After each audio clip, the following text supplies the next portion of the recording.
My name is Evelyn Hartman, and I'm 36 years old. If you had asked me a year ago what my life looked like, I would have said steady, predictable, comfortable. I had been with my boyfriend Frank Whitmore for 8 years. We weren't perfect, but we were fine. At least that's what I told myself. But I guess every story about betrayal begins that way, with the kind of quiet stability you don't realize is already cracking. The shift began 6 months earlier when Frank's best friend, Alyssa Kendrick, started having an affair. Alyssa had been married for 10 years, and her husband discovered she'd been sleeping with a coworker. Their marriage exploded overnight, shouting matches, thrown rings, lawyers, the usual tragedy. I expected Frank to react normally, shock, maybe frustration, on Alyssa's behalf. Instead, he defended her relentlessly, almost passionately. It was strange at first, but it didn't feel dangerous. Just odd. Then came the night everything changed. We were having dinner at home, a simple Tuesday evening meal. I made roasted chicken, he poured wine, and I thought we were settling into the kind of quiet conversation couples have after long work days. Instead, the topic circled back to Alyssa's affair again. Frank stabbed his fork into his plate like the food had offended him. Her husband is being dramatic, he said. He can't take one mistake. One mistake that lasted half a year, I replied. Alyssa didn't just slip once. She maintained a secret life for months. He scoffed. You don't get it, Evelyn. She was lonely. He works all the time. Women have emotional and physical needs, and men always act blindsided when they're not met. I froze. Women have needs. The tone, the way he said it, too personal, too defensive. This wasn't just about Alyssa anymore. It felt like a window into something I wasn't supposed to see. So cheating is justified now, I asked slowly. If you're lonely, the solution is betrayal. No, he said, rolling his eyes. I'm saying relationships are complicated. Women need passion, affection, someone who understands them. If men aren't paying attention, they can't complain when women look elsewhere. I set my fork down. In 8 years together, Frank had never sounded so sure of something so dangerous. It terrified me. His words weren't hypothetical. They were confessions disguised as philosophy. If you're unhappy, I said carefully, you communicate, you talk, you work on it. You don't sneak around. That's not needs, that's selfishness. Oh my God, he muttered, throwing his hands up. There it is. Classic Evelyn. Logical, judgmental. You always want to act like morality is black and white. And you want to pretend cheating is a minor inconvenience. I stared at him, truly looked at him. Frank, why are you defending this? Why does Alyssa's affair matter this much to you? He went still, lips pressed tight. Then, because she's a woman. Because she deserves compassion, instead of everyone acting like she's a monster. My chest tightened. Compassion, needs, passion. Words he used to describe Alyssa, but never used for me. Something clicked inside me, quiet but sharp like a glass cracking. Late-night workouts Frank never invited me to. The new gym membership, he said, was just part of a health kick. The sudden obsession with privacy. His phone practically glued to him, even in the bathroom. I didn't argue anymore. I just nodded. Interesting philosophy, I said, echoing his earlier tone. He actually looked pleased with himself, like he'd enlightened me. But my mind was already somewhere else. Later that night, when he went for a run, I sat at my desk and stared at my phone for a long time. Calling a private investigator felt dramatic, paranoid even, but Frank had already crossed a line in his mind. I could feel it. His voice at dinner wasn't defending Alyssa. It was trying to justify himself. I hired the PI. It took 6 days to confirm what my instincts already knew. 6 days for the truth to rip through my life. The PI called me mid-afternoon while I was at my office. His voice was calm, practiced, as if he had delivered this kind of heartbreak 1,000 times. Tented. Ms. Hartman, he said, I have the results of our investigation. You're going to want to sit down. I sat. I've confirmed your boyfriend isn't attending book club or late-night gym sessions, he continued. He's been meeting a woman. Younger. Athletic. His personal trainer. My throat closed. The PI paused, waiting to see if I'd speak. I couldn't. We obtained photos, timestamps, building entry logs, and video documentation. Ms. Hartman. I'm sorry. This has been ongoing for about 4 months. 4 months of lies, of secret meetings, of disguised guilt turned into moral arguments at our dinner table. I closed my eyes. When I opened them again, something inside me had shifted. I wasn't crying. I wasn't shaking. I wasn't even shocked. I was furious, fully, cleanly furious. I thanked the PI. I downloaded every file he sent. I organized them into folders. And then once everything was lined up, prepared, ready, I called a lawyer. Not for divorce.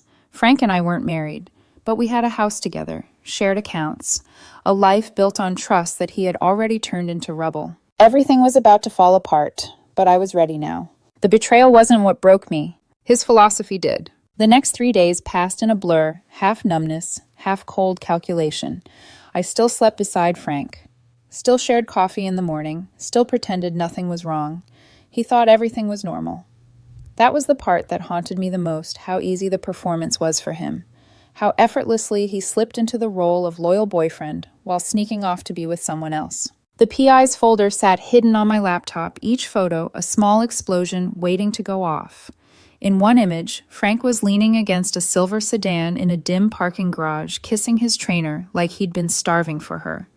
In another, they were wrapped around each other in the elevator of her condo building. The timestamps were precise, unforgiving. It wasn't just physical, the way he looked at her, the ease, the comfort.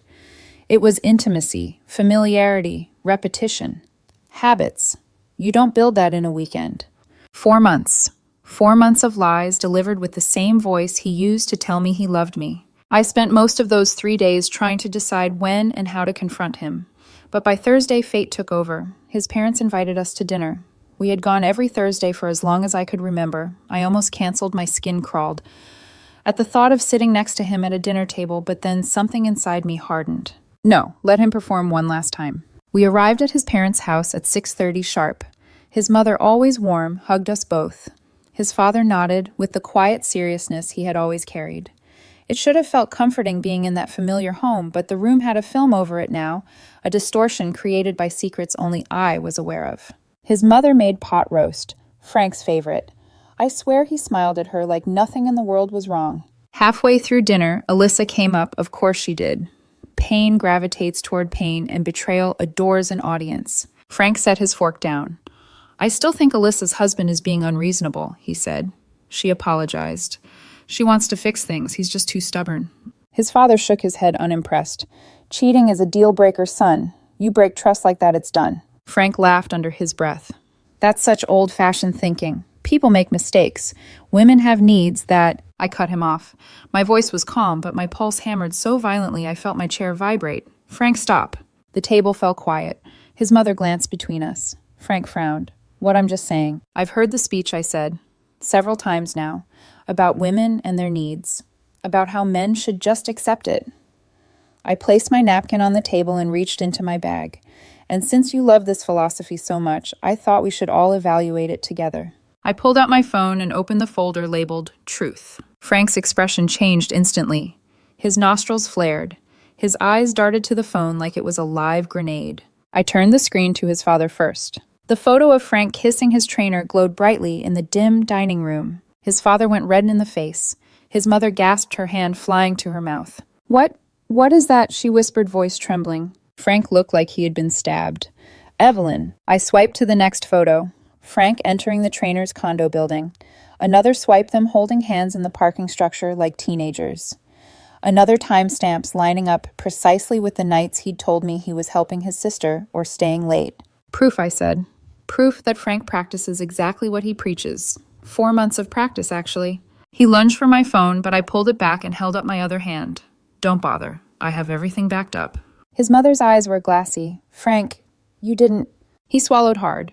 This is out of context. His father slammed his fist on the table. There is no context for this. Really, I asked. Because according to Frank, cheating is justified if someone's lonely, if someone needs passion, if a partner isn't meeting their emotional needs. Isn't that right, Frank? His face twisted fury and fear and shame, all warring in the same breath. I reached into my bag again and took out a plain envelope. You gave me a philosophy. I accepted it. These are separation papers. You'll get the official filing tomorrow. Thank you for dinner. I stood. The room swayed for a moment, not from dizziness, just from finally releasing everything I had been holding in. Frank reached out. Evelyn, don't do this. Wait. No, I said, I'm done waiting. His mother broke into quiet sobbing. His father couldn't even look at him. I walked out of the house with a kind of hollow clarity. Each step felt like a piece of my old life falling off me. When I reached my car, I sat behind the wheel for a full minute, staring at my shaking hands. This wasn't relief. This was the beginning of a war. Frank came home 2 hours later while I was in the garage working on the motorcycle I had been restoring for nearly 3 years. The garage was my sanctuary, the one space in the entire world where everything made sense. Bolts, metal engines, they didn't lie. They didn't keep secrets. They didn't pretend. He burst in breathless, face flushed with a mix of rage and panic. "We need to talk." "My lawyer said all communication goes through him now," I replied, tightening a carburetor screw without looking up. "You can't just end things like this." "I already have." "This is insane," he said. "You're overreacting." I set the tool down and finally met his eyes. "You said women have needs. You said affairs were understandable. I'm just honoring your worldview. You cheat, I walk. Simple." He opened his mouth, closed it, then tried a different tactic. Tears filled his eyes, those same tears I once fell for. "Evelyn, please. I love you. We can fix this." "Like Alyssa wanted to fix her marriage," I asked. "You told me her husband was a baby for walking away." "That's different." "How?" He didn't have an answer. Of course he didn't. "This is my garage," I said. "Get out." He hesitated, searching for something to say, something that would undo everything.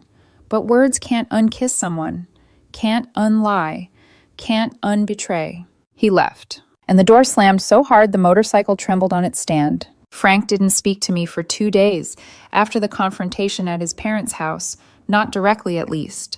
He paced around our shared home like a ghost, caught between rage and panic. Every time he walked past me, I could feel the resentment rolling off him in waves, as if I had wronged him, as if exposing the truth was more offensive than the truth itself. On the third morning, an email from his lawyer landed in my inbox, cold, polished, and vicious.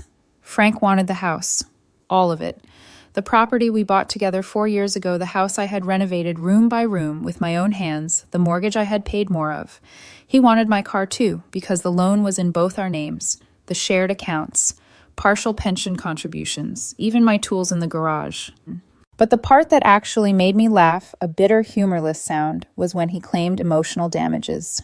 Frank experienced neglect, isolation, and emotional deprivation over the past year, the letter read. These factors contributed to his vulnerability and subsequent actions. Vulnerability. That was the word he chose. Vulnerability. Not betrayal, not deceit, not choice. There was no vulnerability in being held against the hood of a car by a woman 12 years younger, while her apartment keycard dangled from his fingers. His lawyer was vicious, but mine was sharper. When I forwarded the message, my lawyer wrote back within 10 minutes. He can ask for anything. We'll counter everything. Gather your receipts, renovation logs, home, repair documentation, and anything relating to the motorcycle. Ah yes, the motorcycle. That part I'd almost expected. Frank never cared about that bike. For 3 years, I'd spent weekends sanding the frame, rebuilding the engine, hunting down original parts from online auctions, junkyards, specialized shops. He'd rolled his eyes every time I brought home a part wrapped in old towels, called it my overly expensive midlife hobby. Once he even joked that I loved the bike more than him. But now suddenly he wanted half of it, claimed it had sentimental value, claimed it was our shared project, even though he had never touched a single bolt. I took pictures of the receipts and sent them to my lawyer. The reply came back almost immediately. Good. This will be important. What followed over the next week was a full-scale smear campaign. Frank started with my friends. He called Amelia, my closest friend from college, and told her I was emotionally abusive, that I isolated him, that I withheld affection for months. Amelia called me afterward, her voice shaky. "Evelyn, he's saying things that don't sound like you. What's going on?" I told her everything. The photos, the timestamps, the arguments about cheating, the trainer. Amelia went silent for a few seconds, then exhaled. "I knew something was off about him lately. I'm so sorry." Then he went after my family.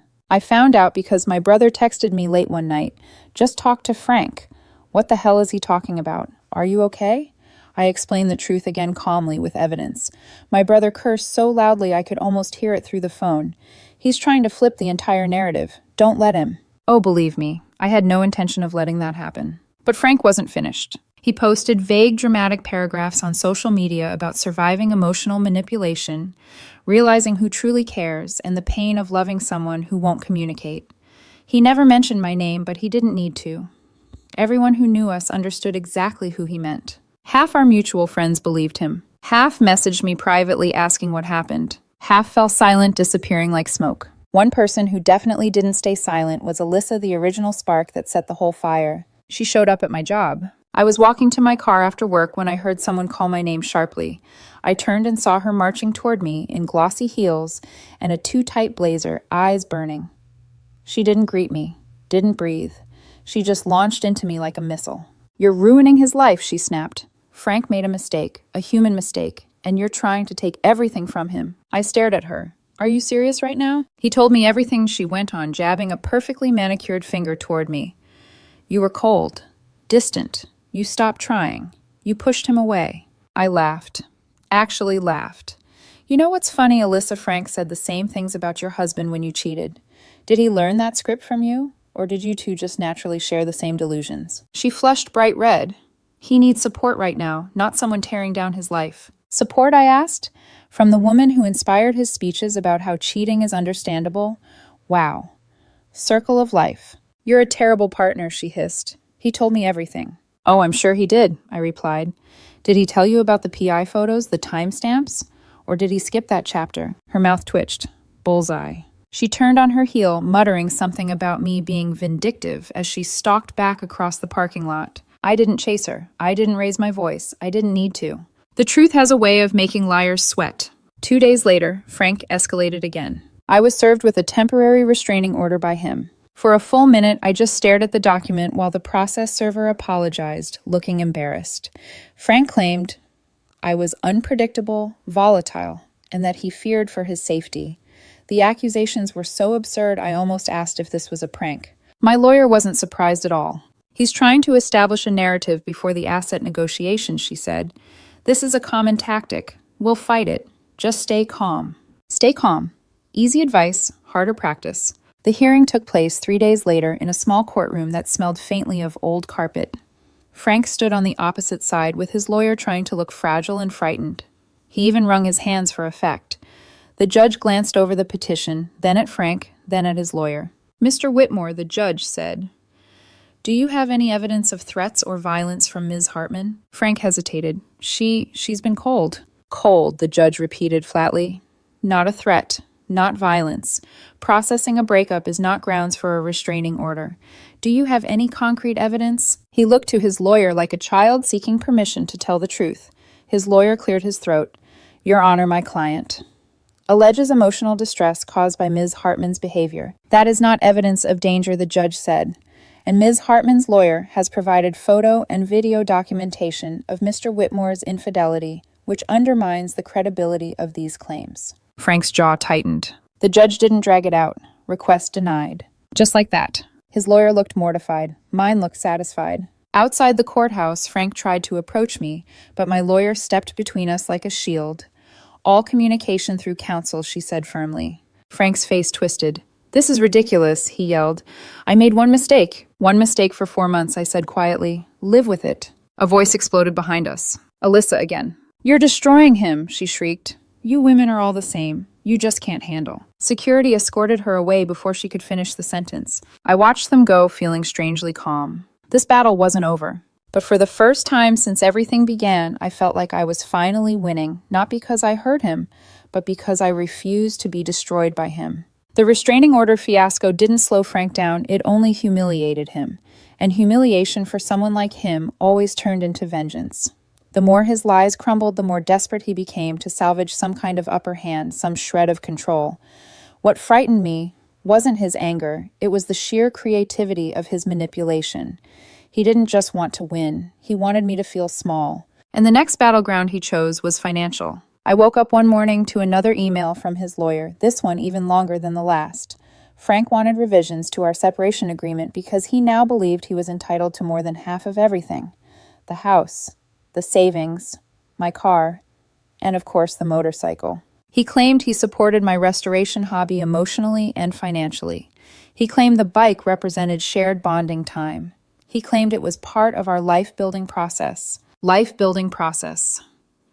He once said I looked ridiculous in grease-stained overalls. I didn't delete the email. I forwarded it to my lawyer. Her response was blunt. "This is going to be a fight. Prepare everything." So I spent the afternoon combing through old emails, purchase receipts, old text messages, loan agreements, every traceable detail that could prove the motorcycle was mine alone. I found the original bill of sale for the frame dated 2 months before Frank and I moved in together. I found photos of me picking up parts from swap meets 4 years ago. I even found messages from Frank mocking the project. Every one of them went into a folder. Frank must have sensed he was losing ground because he started escalating emotionally too. He left long voicemails filled with shaky-voiced desperation. He texted variations of, "We can fix this. Don't throw everything away, and I can change." When those didn't work, he switched to anger. "You're doing this to punish me. You're being dramatic. You're letting your lawyer control you. You're ruining both our lives over a few bad months." A few bad months. Each message was its own kind of rot. Then came the threats. "If you don't negotiate, I'll make sure you lose the bike. The house will be mine no matter what. You're not strong enough to fight me." It would have scared me if it weren't so predictable.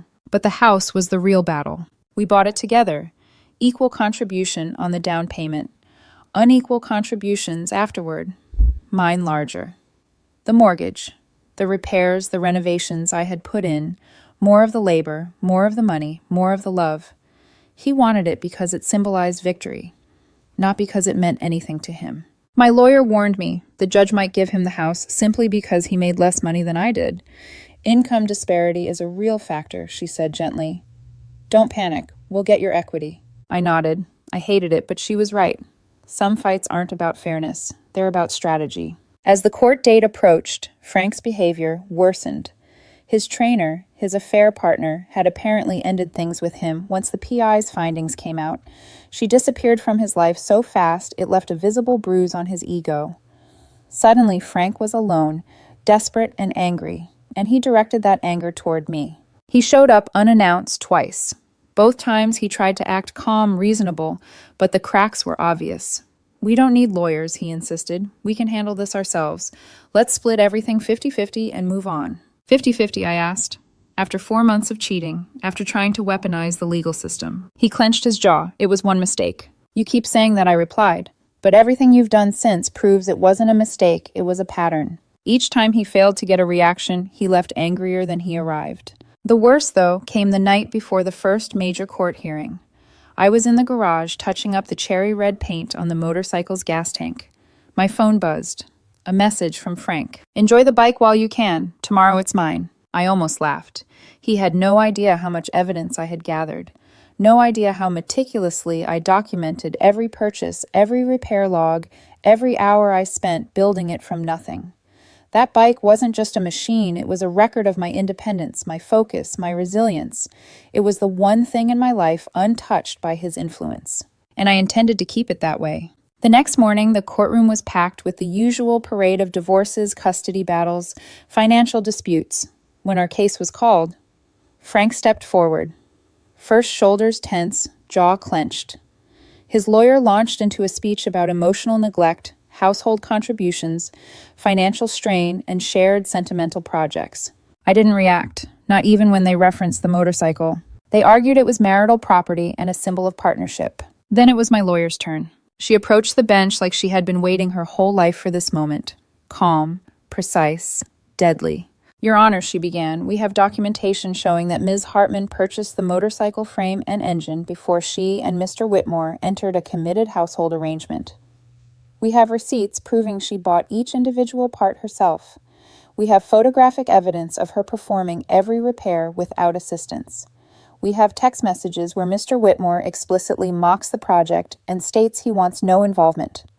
Additionally, the vehicle was stored exclusively in Ms. Hartman's workshop and maintained solely by her." Frank's face drained of color. My lawyer continued, "This motorcycle is not a shared project. It is not marital property.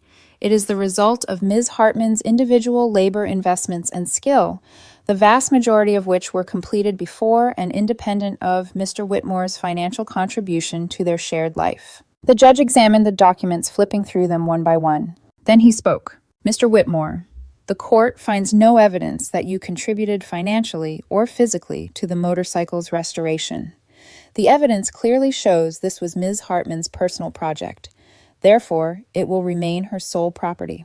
Frank's expression collapsed so visibly he looked like a marionette whose strings had been cut. The judge wasn't done. As for the house, given the income disparity and the need for stable living arrangements, Mr. Whitmore will retain ownership provided he refinances within 6 months and pays Ms. Hartman $95,000 for her equity. My breath caught in my throat. My lawyer squeezed my hand. It wasn't perfect, but it was justice. Frank looked utterly stricken, like he'd lost the one prize he thought he deserved. The bitterness in his eyes was so sharp he could have carved the entire courtroom with it. He opened his mouth to protest, but his lawyer murmured something that made him swallow the words and sit back down. The judge continued outlining terms: division of accounts, temporary support, loan arrangements. I barely heard the rest, because at that moment I realized something. Frank didn't just lose the motorcycle. He lost the last piece of power he thought he had over me. And that loss wounded him more deeply than any courtroom ruling ever could. The weeks following the court decision felt strangely quiet, as if life itself had paused to let the dust settle. I had expected some sense of triumph, maybe even relief, but what came instead was a softer, quieter feeling, like someone had removed a weight I didn't realize I'd been carrying for years. Freedom, it turned out, wasn't loud. It was steady, calm, and strangely gentle. Frank moved out of the house almost immediately. Part of the agreement required him to refinance the mortgage on his own within 6 months and pay me the $95,000 for my equity. And the reality of those numbers hit him harder than he expected. His income wasn't terrible, $52K a year, but it wasn't enough to swallow a mortgage that large without choking on it. Within a week, I heard from mutual acquaintances that he was looking for roommates, 3 of them. I didn't gloat. I didn't need to. Consequences don't need an audience. His personal trainer, the woman he threw our entire relationship away for, cut ties completely. The second the PI's findings and the court documents became public record, she vanished from his life, ghosted him, deleted him, unfollowed him, the kind of disappearance that only happens when someone was enjoying the thrill of secrecy, not the burden of accountability. And as for Alyssa, the best friend who believed cheating was practically a sacred right, her life fell apart too. Her husband divorced her with full documentation of her affair, and because the affair partner had been around her children, she lost a large chunk of custody. She still defended herself online, declaring all men weak, selfish, controlling. But it didn't matter anymore. Nobody was listening. Her voice had turned into background noise played in an empty room. Frank didn't bring her up much anymore. Maybe it was guilt, maybe embarrassment. Maybe he was simply tired of the people he surrounded himself with slowly sinking into the same quicksand. His parents reached out to me once. His mother left a voicemail apologizing for everything. Voice trembling. Grief wrapped around every word. His father said nothing, but I heard him in the background, quiet, ashamed, disappointed. Some parents believe their children always deserve forgiveness. Others know that shield can only stretch so far. I didn't hold anything against them. They weren't responsible for Frank's choices. People love to say that heartbreak affects families, but so does accountability. As for me, I focused on healing. I moved into a smaller apartment, simpler, quieter. There were nights when the silence felt foreign, when I reached out instinctively expecting someone to be lying next to me. Not because I missed Frank, but because habits take longer to die than love does. But then there were the moments that felt like oxygen after years of stale air. Like the first night I slept without wondering what lie Frank would tell me next. Or the first time I woke up and didn't feel the weight of suspicion sitting on my chest. Or the day I rolled my motorcycle into my apartment building's climate-controlled storage room. That bike, that bike meant more to me than Frank ever understood. Every bolt, every wire, every piece of chrome carried 3 years of focus, frustration, joy, and stubborn determination. It represented something he could never touch, the part of me that existed before him and would exist long after. One Saturday morning, about a month after the ruling, I pulled the bike out into the daylight for the first real ride since everything ended. The engine roared to life under me, vibrating through my bones, and for a moment I felt like I was waking up for the first time in years. I rode along the coast, wind cutting through my jacket, the road stretching endlessly in front of me. It wasn't just a ride, it was a reclamation. Somewhere between the cliffs and the open sky, I realized I wasn't angry anymore. Not at Frank, not at the trainer, not at Alyssa. Betrayal leaves scars, yes, but scars aren't symbols of weakness. They're proof that you survived something designed to break you. I began dating again slowly. Nothing serious at first. Coffee here, a lunch there. Then I met someone, a man who admired the motorcycle, who listened when I spoke, who asked about the restoration with genuine interest rather than mockery. He didn't rush me, didn't demand anything from me, didn't treat my boundaries like obstacles. That alone felt like a revelation. Frank, of course, continued trying to claw his way back into my life through the only channels left: unknown numbers, burner emails, vague messages. He wanted updates about the house, about the refinance, about money. Sometimes he tried to explain himself. Sometimes he tried to apologize, and sometimes he tried to twist the narrative one last time. I didn't respond to any of them. My lawyer handled every communication. I refused to let his chaos seep back into my calm. 3 days ago, he sent the last message he'll ever send me, one final grasping shot in the dark. I hope you're happy. You got everything you wanted. The bike, your precious freedom, your ego intact. I hope it was worth destroying everything we built. If I had responded, and I never will, I would have said, I didn't destroy anything. I just refused to live inside your lies. You broke the trust. I just accepted the truth. But acceptance doesn't require an audience either. The world didn't end. My life didn't collapse. I wasn't broken or ruined or alone. I was simply free. And freedom, true freedom, is quiet, steady, honest. It's the hum of a motorcycle engine warming under your hands. It's the feeling of going to sleep without fear. It's knowing that you walked away when someone tried to convince you to stay small. Some things are worth fighting for. Some things are worth walking away from. And knowing the difference